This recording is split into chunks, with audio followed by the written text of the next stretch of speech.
Hi friends, Siragadikka ஆசை serial இனி வரப்போகிற எபிசோட்ஸ்க்கான ப்ரோமோ தான் இந்த வீடியோவில் பார்க்க போகிறோம். வாங்க ஃப்ரெண்ட்ஸ் பார்க்கலாம்.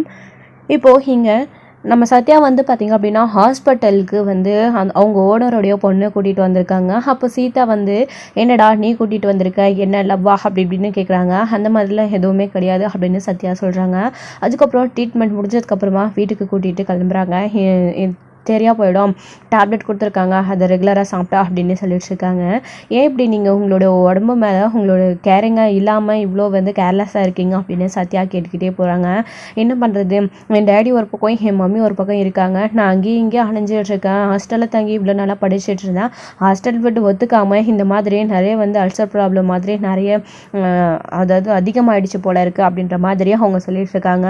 அது மட்டும் இல்லாமல் ஹாஸ்டல் ஃபுட் கொடுத்து சரி இல்லாமல் இருக்கும், அதனால தான் என்னதான் நம்ம காசு கொடுத்து பெரிய பெரிய ஹாஸ்டலில் தங்கினாலையும் அங்கே ஃபுட் வந்து ஹாஸ்டலில் எந்த மாதிரி இருக்கும்னு நம்ம எல்லாருக்குமே தெரியும். நமக்காக ஸ்பெஷலாக எதுவும் ரெடி பண்ணி கொடுக்க மாட்டாங்க. அப்படியே இருந்தாலும் நம்ம கடையில் தான் வெளியில் வாங்கி சாப்பிடணும். அப்படி கடையில் வாங்கி சாப்பிட்றது ஒத்துக்காது. அவங்க வந்து ஒரு நிறைய வந்து கெமிக்கல்ஸ் எல்லாம் யூஸ் பண்ணுவாங்க அதுக்காக. ஸோ வந்து நான் சொல்லி தான் உங்களுக்கு தெரிய வேண்டியதும் இல்லை, அதெல்லாம் சாப்பிட்டு தான் உடம்பு இப்படி ஆயிடுச்சு அப்படின்னு சொல்லிட்டு அவங்க வந்து சொல்லிட்டு இருக்காங்க. அந்த பொண்ணு வந்துட்டு அப்போது நம்ம சத்யா இருந்துக்கிட்டு இனிமேவாச்சு அப்படி இல்லை ஒழுங்காக இருந்துக்கோங்க அப்படின்னு சொல்கிறாங்க. இனிதான் நான் வந்து ஹாஸ்டலுக்கு போக போகிறதுலே என்னுடைய படிப்பெல்லாம் நான் முடிச்சுட்டேன், அதுக்கப்புறம் என்ன இங்கே இருக்க வேண்டியது தான். என் அம்மா அடுத்து மேரேஜ் பண்ணிக்க சொல்லி கன்வின்ஸ் பண்ணிகிட்ருக்காங்க. நான் அதெல்லாம் வேண்டாம், இன்னும் கொஞ்ச நாள் நான் லைஃப்பை என்ஜாய் பண்ணணும். இவ்வளோ நாள் படிப்புன்னு என்னுடைய வாழ்க்கை ஓடிடுச்சு, இதுக்கப்புறமாச்சு ஏதாச்சும் ஒரு ஜாப் அப்படி இல்லை அப்படின்னா கொஞ்ச நாளைக்கு சந்தோஷமாக இருக்கணும்னு ஆசைப்பட்றேன். ஆனால் என் அம்மா இப்போவே வந்து மேரேஜ் பண்ணிக்க சொல்கிறாங்க, நான் வந்து முடியவே முடியாது அப்படின்னு சொல்லிட்டேன் அப்படின்னு சத்யாவும் அந்த அவங்களும் அந்த பொண்ணும் பேசிகிட்டே போயிட்டுருக்காங்க. ஸோ சத்யா மனசில் இது வரைக்கும் அந்த மாதிரி எந்த எண்ணமோ இல்லை. சீதா சொன்னதுக்கப்புறம் தான் அது வந்து சத்யாவுக்கே தோண ஆரம்பிக்குது. இருந்தாலும் தப்பு அதெல்லாம் எதுவும் இல்லை அப்படின்னு போயிட்டுருக்காரு. ஸோ வந்து சீதா சொன்னதுக்கு ஏற்ற மாதிரி இப்போ தான் வந்து அவங்க ரெண்டு பேரும் இந்த மாதிரி ஃப்ரெண்ட்ஷிப்போடு அதிகமாக பழக ஆரம்பிச்சிருக்கிறாங்க. இதுவே கண்டிப்பாக போக போக அடுத்த லெவலுக்கு போய் காதலாக தான் கண்டிப்பாக முடிய போகுது. ஸோ சீதா சொன்ன மாதிரி தான் ஒரு நாள் பெரிய பிரச்சனையாக போய் முடிய போகுது. ஸோ வந்து அவங்களுடைய ஓனருடைய பொண்ணு அவ்வளோ கேரிங்காக சத்யா வந்து பார்த்துக்கிறாங்க. அதெல்லாம் பார்த்து தான் சத்யா மேலே அதிக அன்பு வருது அந்த பொண்ணுக்கு. ஸோ வந்து நம்ம அம்மாவும் இந்த மாதிரி நம்மளே கண்டுக்கினதே கிடையாது. இப்போ நமக்கான ஒரு பர்சன் வந்து கூட நிற்கிறாங்க உடம்பு சரியில்லை அப்படின்னு நினைக்கும் போது ரொம்ப சந்தோஷமாக இருக்குது அப்படின்னு சொல்லிட்டு அவங்க மனசுக்குள்ளே நினச்சிக்கிட்டே வந்து சத்யா கூட்டிகிட்டு போய் அங்கே வந்து ஆஃபீஸில் விடுறாங்க. அப்போ அவருடைய அப்பாவுமே கரெக்டாக அப்போ தான் வந்து வராரு. என்னாச்சுமா, நிறைய டைம் ஃபோன் பண்ணியிருக்கேன், நான் தான் எடுக்கல, பிஸியாக இருந்துட்டேன் அப்படின்னு சொல்லிட்டு அங்கிள் அதாவது சார் வேலை எப்போ வேணாலும் இருக்கட்டும் சார், உங்களோட பொண்ணு தெரிஞ்சவங்க அடிக்கடிக்க ஃபோன் பண்ணிக்கிட்டே இருக்காங்க அப்படின்னா ஃபோன் எடுக்கணும் இல்லை சார், அவங்களுக்கு ஏதாச்சும் பிரச்சனையாக கூட இருக்கலாம் அப்படின்னு. என்னம்மாச்சு உனக்கு, எங்கம்மா போயிட்டு வரீங்க அப்படின்னு சொல்கிறாங்க. சார் அவங்களுக்கு கொஞ்சம் உடம்பு முடியாமல் போயிடுச்சு சார், அடிக்கடிக்க வயிறு வலி இருந்துக்கிட்டே இருக்குது சார், ஹாஸ்பிட்டலுக்கு கூட்டிகிட்டு போயிட்டு வந்தேன், எல்லாம் சரியாக போயிடும் டாக்டர் சொல்லியிருக்காங்க அப்படின்னு சொல்லிட்டு. சாரிம்மா தப்பு பண்ணிட்டேன், இனிமேல் அப்படி பண்ண மாட்டேன் அப்படின்னு சொல்லிட்டு அப்பா கரெக்டான டைமுக்கு சத்யா தான் ஹாஸ்பிட்டலுக்கு கூட்டிகிட்டு போய் எனக்கு சரி பண்ணாங்கப்பா, இவர் மட்டும் இல்லைன்னா நான் வழியில் ரொம்ப துடிச்சு போயிருப்பேன் அப்படின்னு சொல்லிட்டு அவங்க சொல்கிறாங்க. சத்யா உனக்கு நான் எப்படி நன்றி சொல்ல போகிறேன்னே தெரியல, என் பொண்ணோடைய வழியை புரிஞ்சுக்கிட்டு ஹாஸ்பிட்டலுக்கு கூட்டிகிட்டு போய் வந்திருக்கேன், உனக்கு என்ன வேணும் கேளு தரேன் அப்படின்னு.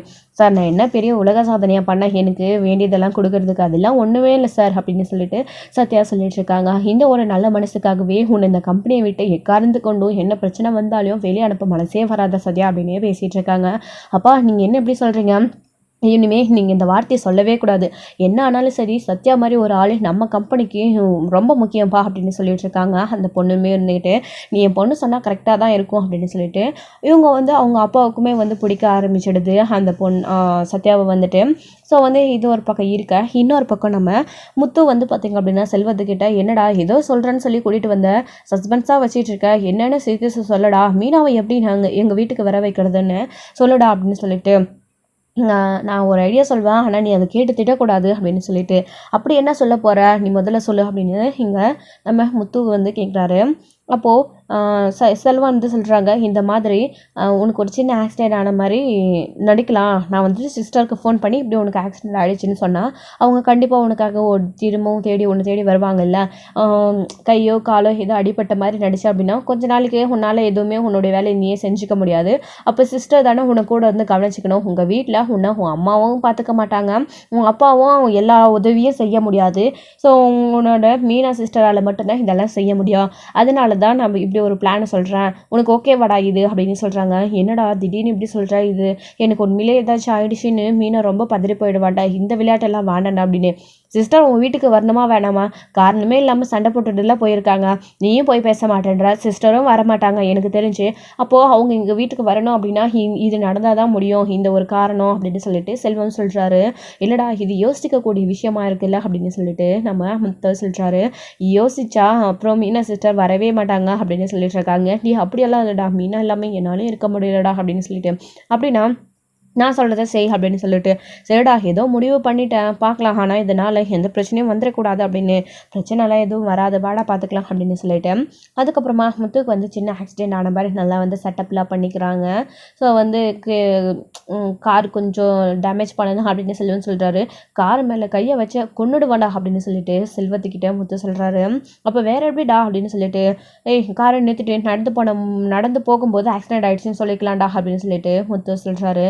டே இப்படியெல்லாம் நடந்துக்கிட்டாதான் நான் சிஸ்டருக்கு சந்தேகம் வரும் அப்படின்னு, அதெல்லாம் எனக்கு தெரியும்டா, நீ எப்படி வந்து பிளானை கொண்டு போகணுன்னு மட்டும் பாரு, நான் எப்படி நடிக்கிறேன்னு, நான் நடிக்கிற நடிப்பில் மீனாவே இது உண்மையான ஆக்சிடென்ட் தான் அப்படின்னு நம்பிடணும், அப்படியே உடனே துடிச்சு என்னை விட்டு போகவே கூடாது அப்படின்னு சொல்லிட்டு இருக்காங்க. அதுக்கப்புறம் அதுக்கேற்ற மாதிரி நம்ம செல்வம் வந்து பார்த்திங்க அப்படின்னா ஹாஸ்பிட்டலுக்கு கூட்டி போய் அவங்க தெரிஞ்சவங்க இடத்துல வந்து கட்டெல்லாம் வந்து போட்டுக்கிறாங்க. ஸோ அப்போ வந்துட்டு கை கால் வந்து கட்டு போட்டுக்கிறாங்க. ஸோ முத்துவால் நடக்க முடியாத மாதிரி, கை வந்து ரைட் ஹேண்ட் வந்து கையை வந்து வேலை செய்யாத, சாப்பிட முடியாது இல்லைங்களா கைகள் கட்டுப்பட்டுட்டா, அந்த மாதிரி வந்து கட்டு போட்டுடுறாங்க. ஸோ அப்போது வந்து சரிடா நீ இங்கே படுத்துட்டு நான் மீனா சிஸ்டருக்கு ஃபோன் பண்ணிட்டு வந்துடுறேன் அப்படின்னு சொல்லிட்டு, சரிடா அப்படின்னு சொல்லிட்டு, எங்கே போகிற இங்கேயே பேசுடா அப்படின்னு முத்து சொல்கிறாரு.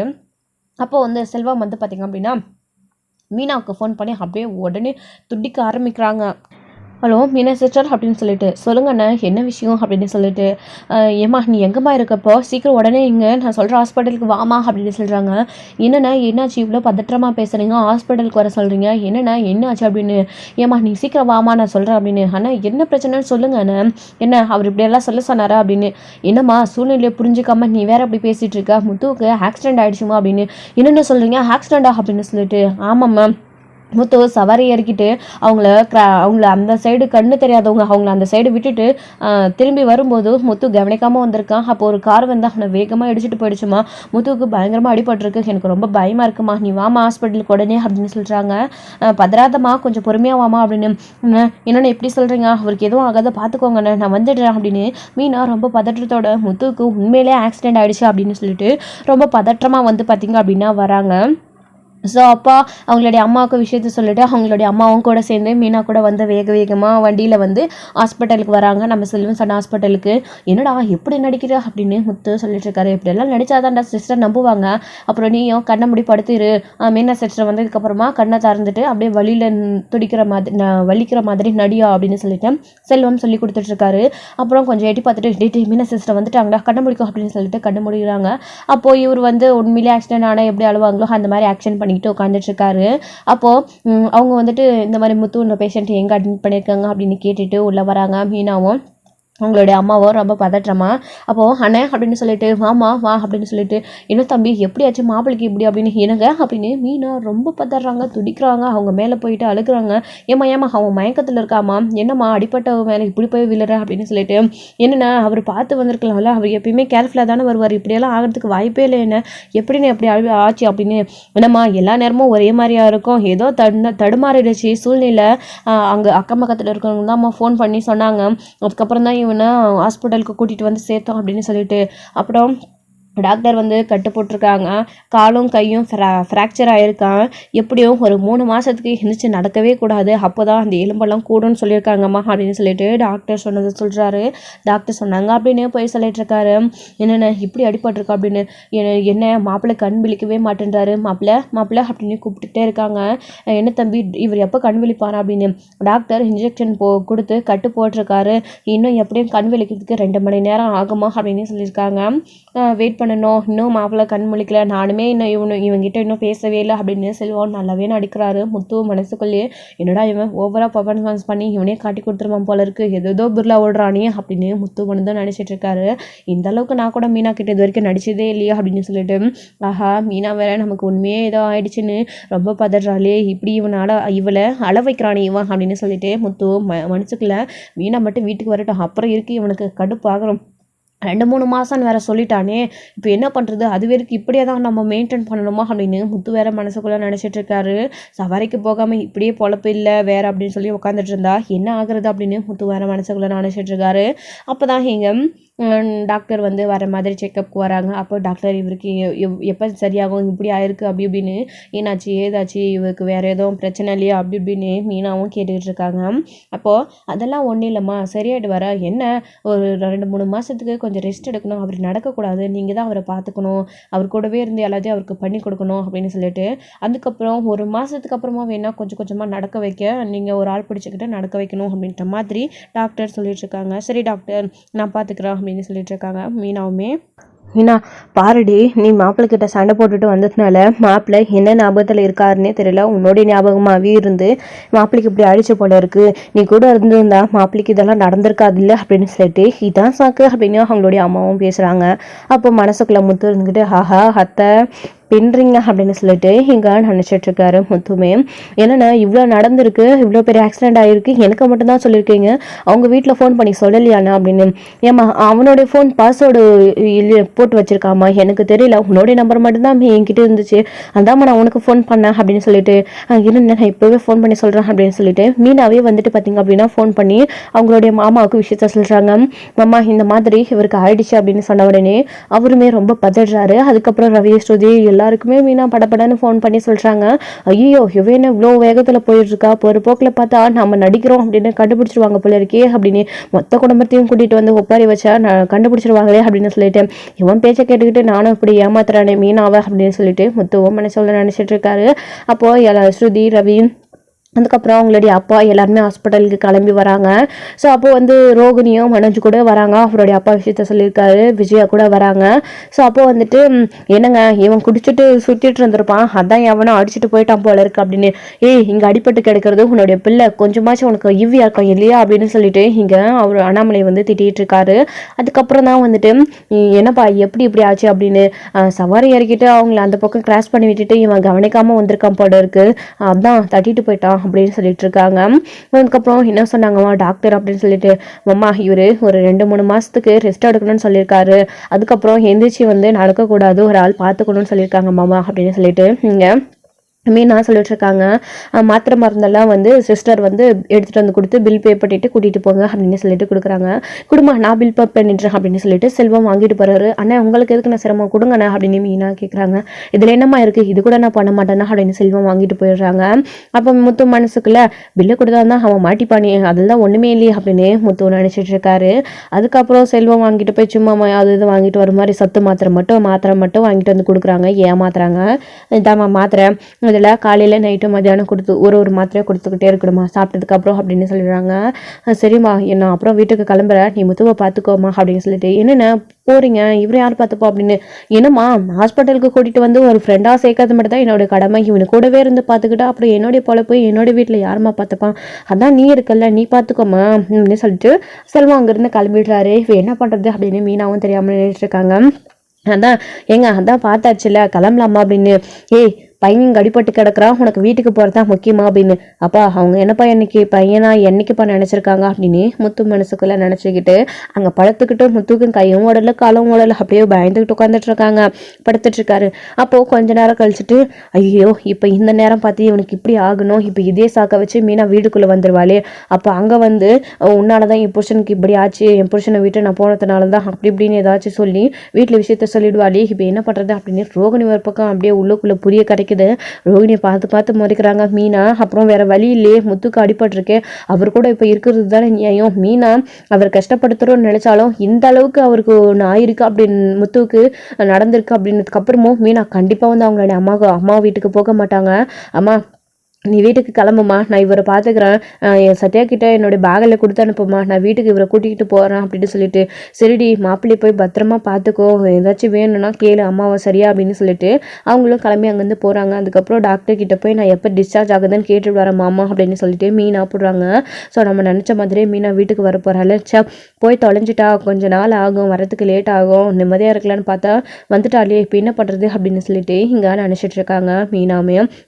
இப்போ இது ஒரு காய்ச்சா இவளுக்கு, அதில் தான் திரும்பவும் பொட்டியை கட்டிட்டு வீட்டுக்கு வந்துடுவா. இதெல்லாம் ஒரு சண்டைன்னு போகிறது வர்றது, இவனும் திருந்துற மாதிரி தெரியல அப்படின்னு விஜயா புலம்பிட்டு இருக்காங்க.